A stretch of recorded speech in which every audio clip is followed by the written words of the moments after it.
articles of impeachment is dead in the water. Anong ibig sabihin yan? Baka ma-dismiss yan eh. On the part of the defense, meron silang option questionin yung validity, yung legality ng or constitutionality ng articles of impeachment through a motion to dismiss or a motion to quash. Kasi merong question doon sa proceedings ng Committee on Justice. Remember, ang House noong April 29, April 24, April 4, March 25. Nag-conduct sila ng proceedings eh. But at the time, the House and the Senate were not in session or in recess. Okay? So, yung kanilang continuation ng proceedings, I'm talking of the Committee on Justice, was in violation or in contravention of Article 11, Section 3, subparagraph 2 of the Constitution, which mandates that yung kanilang proceedings ay maganap or gagawin when Congress is in session. Nakasaad doon mismo that they have to file the committee report within 60 session days. Eh. Kahit yung filing, dapat kahit yung action sa file complaint should take place during the session days ng House. Pero hindi ito nangyari. Yung 4 na araw wherein nag-present sila ng mga witnesses like accused kidnapper Madriaga, the controversial Antonio Trillanes III, yung AMLAC Executive Director na nagkaroon ng unauthorized disclosure of confidential information in violation of the AMLA law of 2021 and other witnesses. Nangyari nung days na walang session ang House, March 25, April 4, April 22, and April 29. Eh lahat ito ay void eh. Pag void, dahil ang House Resolution 892 is void, being contrary to Article 11, Section 3 sa paragraph 2, ibig sabihin yung kanilang finding of probable cause ay void din. At void din yung kanilang committee report at articles of impeachment na hinanda ng Committee on Justice, which was voted favorably by the plenary noong Mayo 5, May 5. So ito ay pwedeng questionin in a motion to quash or motion to dismiss before the Senate sitting as an impeachment court. So for all intents and purposes, hindi mag-prosper yung ganyang kaso na void from the beginning.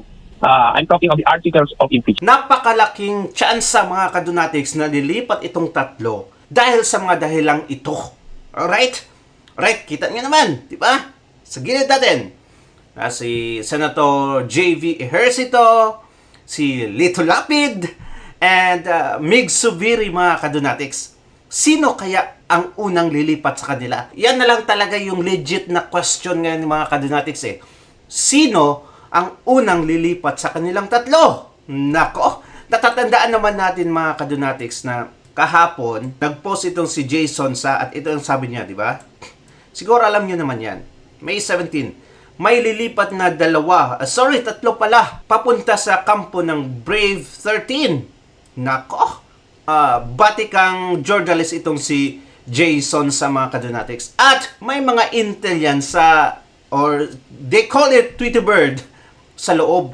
So kung nasabi niya itong mga kadunatics na may tatlo nalilipat sa kampo ng Brave 13, there's a big chance na ay talagang totoo. The question na lang ngayon, gaya ng sinabi natin, sino ang tatlo at sino ang mauna? Kung hihimayin mo yung 9 member ng minority mga kadunatics, wala kang makikita na solid doon na lilipat. Okay, dalawang Tulfo ay alam naman natin na yung mga traidor yun. Hindi lilipat yun mga kadunatics. Sino pa? Kiko Panghilinan. Mas lalo. Bam Aquino. Alright, 4 na. Yan, wala yan mga kadunatics. Gusto nga isuko si Senator Bato de la Rosa. Risa Hontiveros. Never at never in the history na makipanig itong si Risa Hontiveros. Sino pa mga kadunatics? Si Tito Soto. Ay, ang school bukol. Lalo na. Si Gatchalian. Nako, hindi yan mga kadunatics. Ha? Talagang makapangulo yan. Sino pa? Lito Lapid. Well, mga kadunatics ha. Pinaka-behave na senator sa buong history ng Pilipinas. Itong si Lito Lapid. Wala pa akong narinig na nagsalita siya mga kadunatics. Or maybe I just miss it. But in this past few months, ay talagang hindi siya nagsasalita. So, mas madali yung mga ganyan tao mga kadunatics na maglipat bakod or makonvince. At eto naman, etong si J.V. Ejercito, alam naman natin na may kapatid yan mga kadunatics sa majority ngayon na si Jinggoy Estrada. So of course, kaya nag-abstain ito, para sabihin na lang mga kadonatics, neutral siya. Pero anytime kasi, pwede siyang lilipat sa majority. Sino ba namang gustong makipanig sa minority mga kadonatics? Sila na mismo ang nagsabi na it's always better na ma-member ka ng majority mga kadonatics. Kaya, JV Ejercito, very big chance na he will transfer at etong si Mig Zubiri. May ugong-ugong ngayon na parang ibigay sa kanya yung Blue Ribbon Committee ni Lacson. Oh no. But gusto ko si Marcoleta But kung ibigay sa kanya, mga kadonatics ng majority, then, of course, all he does mga kadonatics is to transfer. At eto mga kamokong, isang dahilan na itong si Mig Zubiri ay ta-transfer talaga, aside sa nag-abstain siya, wala siyang pinili na black, ay Bukidnon to mga kadonatics. At alam naman natin, kilala yung Bukidnon sa pagiging Duterte. Ngayon nga mga kadonatics, sobrang saya ng mga taga Bukidnon dahil hindi pumirma ng congresswoman nila doon mga kadonatics sa impeachment case ni Inday Sara Duterte. She voted no mga kadonatics. So, isa tong pressure para kay Zubiri na talagang Zubiri, ipakita mo kung sino yung kulay mo talaga kasi hindi ka na mananalo sa Mindanao, especially sa constituents mo sa Bukidnon. Di ba? Kaya mga kadonatics, big chance na itong si Zubiri ay magta-transfer talaga. And I have been to Bukidnon mga kadonatics. I've been to his resort ni Mig Zubiri. Ay talaga makikita mo na mga makaduterte mga tao doon. Diyan ako nag-college ng 8 years mga kadonatics sa Bukidnon. My heart mga kadonatics is within that province mga kadonatics. Kaya, Zubiri, magpakita ka na ng kulay mo. Huwag mag-abstain, alright? Panoorin natin mga kadonatics. Maganda ang sinabi nitong, I'm not sure kung sino yung pangalan niya, pero pakinggan na lang natin. That's the most important thing. Umuugong na naman daw itong kudita sa loob.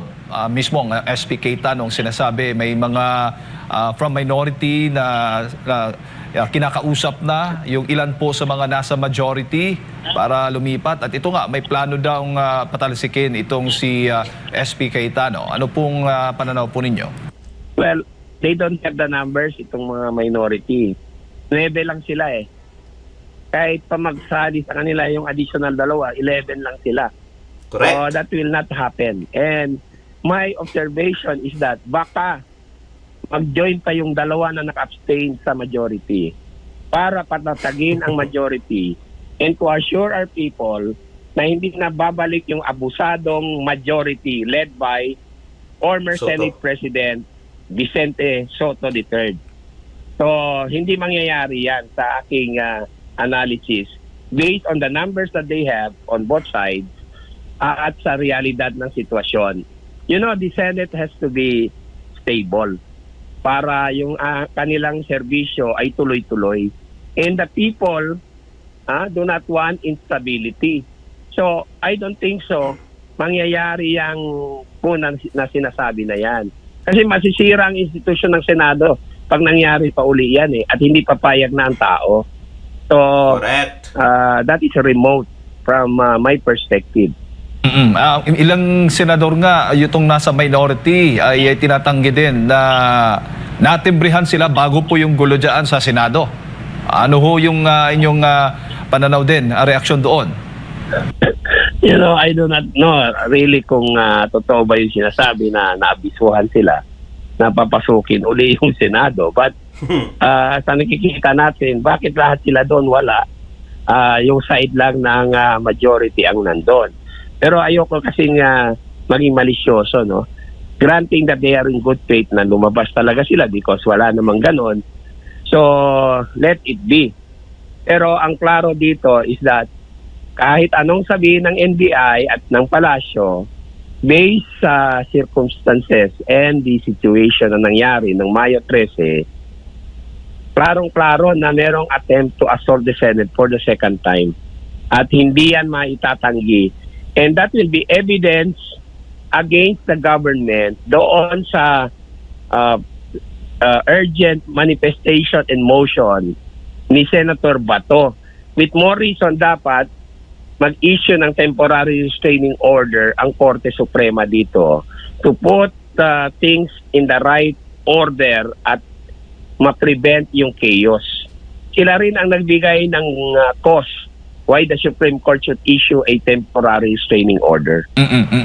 Ano naman, nandun ho ba kayo nung papalabas po si dating Senate President Tito Soto sa Senado, attorney, dahil pumalag siya matapos ngang hinampas paulit-ulit ang kanyang sasakyan umano ng mga nagpoprotesta po doon sa labas ng Senado? Yeah, I was nearby. Although, para sa akin, hindi dapat yon kasi kahit pa we don't agree with him and with his actions, hindi dapat merong violence. I was always telling the rallies, do not put the law into your hands. Kung magsalita kayo, you express your freedom of speech and freedom of expression in a peaceful manner in accordance with our Bill of Rights. Huwag kayong gumamit ng dahas. So, nalungkot ako doon kasi nakita ko may konting ganon na nangyari. Probably dala rin yun ng frustration at galit ng mga rallyista, pero I don't tolerate it kasi hindi dapat nangyayari yan consistent ako na dapat peaceful ang isang protest action kasi hindi naman tayo in the jungle may mga batas tayo at tayong mga Pilipino, we can accomplish things peacefully. Pero nga tayong dalawang EDSA EDSA 1 and EDSA 2 which were accomplished in a peaceful, non-violent manner. So, hindi ko yon sinasanction. Hindi ko tinotolerate yung ganyan. Correct naman mga kadonatics. Hindi talaga pwedeng i-tolerate yung mga ganon. Pero, you know what? Itong mga itong nasa taas, they themselves already violated the law mga kadonatics by letting the NBI get inside mga kadonatics. Diba? Makikita mo talaga na traitor itong si Soto. Can you imagine? Kumain pa doon ang NBI mga kadonatics sa office niya, according to the report. At may coordination na pala sila. Matibag, alam niya na about sa warrant at hindi niya sinabi ito kay Bato de la Rosa at sa ibang miyembro. Traitor. And what happened that time na mga kadonatics when he went out? I think he deserved it. More than that. Diba? Kung traitor ka sa isang bansa, gusto mong isuko agad, ay talagang mga kadonatics, you deserve worse than that mga kadonatics. Comment down mga kadonatics. Very unfortunate na nangyari yon kay Senate President Soto. Former Senate President Soto. Opo. Attorney, meron ho ba kayong ideya at tama ba yung mga bali-balitang nakita nga si Senator Robin Padilla sa NAIA, papalipadata? Baka meron po kayong idea lang, attorney, tungkol po doon kung gaano po katotoo ang balitang yan? Well, hearsay naman yan sa pagdating sa atin, kasi hindi naman natin nakita. I really don't know. Pero si Senator Robin Padilla ang dapat mag-explain yan. Kasi tayo, very speculative sa atin ang dating. Baka imbis na maklaruhan natin yan, lalong magkakos ng confusion or pandemonium sa ating mga Pilipino at hindi natin makuha yung totoo dito. So, it would be best for Senator Robin Padilla kung pwede niyang sabihin. Pero hindi mo rin pwedeng persahan o i-force yan kay Senator Padilla kung ayaw niya magsalita tungkol dyan. Because a fellow senator will really protect yung kanyang kasama kasi meron silang resolution At ang bilit ng majority ng Senado ngayon ay walang warrant na in effect ang ICC kasi nga walang jurisdiction, hindi kinikilala dito. At walang pahintulot sa ating local court yung warrant na gustong i-enforce ng National Bureau of Investigation. And I really question the action of the NBI, hindi lang dahil doon sa mali yung ginawa nila kasi assault ang ginagawa nila yung kanilang authority kasi hindi naman sila ang PCTC Philippine Center for Transnational Crime. So anong otoridad nila para i-enforce yung warrant na yan na wala namang basbas ng local court? So dalawa ang question. One, yung authority ng NBI to enforce an ICC warrant. Second, yung walang o kawalan ng basbas or permission from the local court kasi hindi nila sinapit yan sa local court in accordance with our Bill of Rights at saka even the Rome Statute, Article 59. Opo. Attorney, huling issue na lamang o topic, kaugnay nga doon sa impeachment case ni Vice President Sara Duterte. Sabi nga ni SP Cayetano, by May 18, kung hindi ako nagkakamali, o soonest, ay magko-convene po yung Senado patungkol nga dito sa impeachment case ni Vice President Sara Duterte. Ano ho bang inaasahan po ninyo?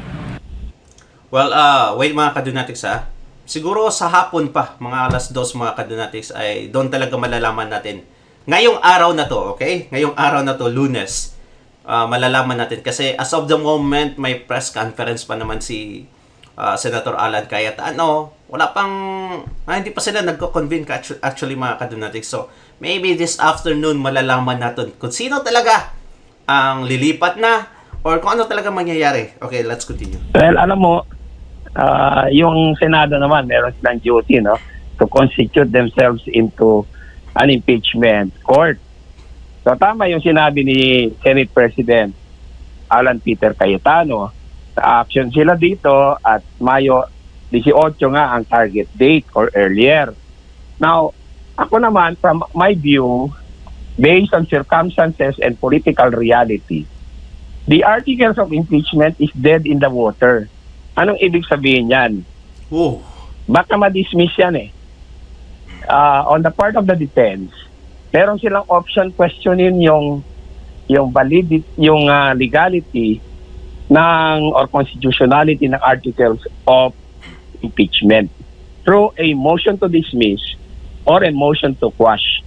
Kasi merong question doon sa proceedings ng Committee on Justice. Remember, ang House noong April 29, April 24, April 4, walang session. March 25. Nag-conduct sila ng proceedings eh. But at the time, the House and the Senate In recess. were not in session or in recess. Okay? So, yung kanilang continuation ng proceedings, I'm talking of the Committee on Justice, was in violation or in contravention of Article 11, Section 3, subparagraph 2 of the Constitution, which mandates that yung kanilang proceedings ay maganap or gagawin when Congress is in session. Nakasaad doon mismo that they have to file the committee report within 60 session days eh. Kahit yung filing, dapat kahit yung action sa file complaint should take place during the session days ng House. Pero hindi ito nangyari. Yung 4 na araw wherein nag-present sila ng mga witnesses like accused kidnapper Madriaga, the controversial Antonio Trillanes III, yung AMLAC Executive Director na nagkaroon ng unauthorized disclosure of confidential information in violation of the AMLA law of 2021 and other witnesses. Nangyari nung days na walang session ang House, March 25, April 4, April 22, and April 29. Lahat ito ay void eh. Pag void, dahil ang House Resolution 892 is void, being contrary to Article 11, Section 3 sa paragraph 2, ibig sabihin yung kanilang finding of probable cause ay void din. At void din yung kanilang committee report at articles of impeachment na hinanda ng Committee on Justice, which was voted favorably by the plenary noong Mayo 5, May 5. So, ito ay pwedeng questionin in a motion to quash or motion to dismiss before the Senate sitting as an impeachment court. So, for all intents and purposes, hindi mag-prosper yung ganyang kaso na void from the beginning I'm talking of the articles of impeachment. So yan ang aking perspective. At saka, yung aking experience sa impeachment, yung Corona, especially, at saka Bautista impeachment where I was involved, nangyari yung mga proceedings na yan when Congress was in session, when the House was in session. Alright. Wala during the recess. And even Gutierrez impeachment nangyari when Congress was in session. And even the Davide impeachment happened when Congress was in session. So ngayon lang nangyari ito na itong impeachment proceedings against our Vice President Sara C. Duterte ay nangyari when Congress is in recess. So you see the voidness of the proceedings ng House Committee on Justice at saka yung action nila dito sa mga complaints. Aside from the other objections like kilala ang nagsisil ng mga defekto at kakulangan doon sa dalawang complaints, nagkaroon tuloy ng issue on fishing expedition. So to me, void ab initio yung articles of impeachment, and therefore that can be the subject of a motion to quash or a motion to dismiss before the Senate sitting as an impeachment court on May 18, 2026. Alright, so very clear mga kadunatics na pwede talagang questionin pala yung article of impeachment sa company Inday Sara, mga kadunatics, kasi ang 4 na sessions doon, nako, which is against the rule of law, nag-convince sila mga kadunatics para, i-present yung witnesses, which is, by the law, hindi pwede pala yun mga kadunatics. Void pala yun. So, yung mga part na yun mga kadunatics cannot be included to the impeachment articles. And by that, 4 yun na beses, ay grabe mga kadunatics. Matuturing void ang impeachment case or ang articles of impeachment. What? Nasa recess session pala. Hindi pala pwede. Ang ginawa kasi nitong mga crocodile, dinalik nila mga kadunatics yung pangyayari. Talagang, kasi alam nila na magka-convene agad itong si School Bukol na Soto. Sobrang dali ng impeachment. Akala ko nga aabot pa ng buwan-buwan mga kadunatics. Sobra. Ginawa nila, pinabilis nila talaga. Kahit in recess yung camera, ay talagang nagsasession sila. So, that alone can be questioned pala. Alright, okay, so now we know. Thank you so much and God bless you mga kadunatics. Ingat palagi, comment down below, babasahin natin yan. Don't forget to like and subscribe. Bye-bye.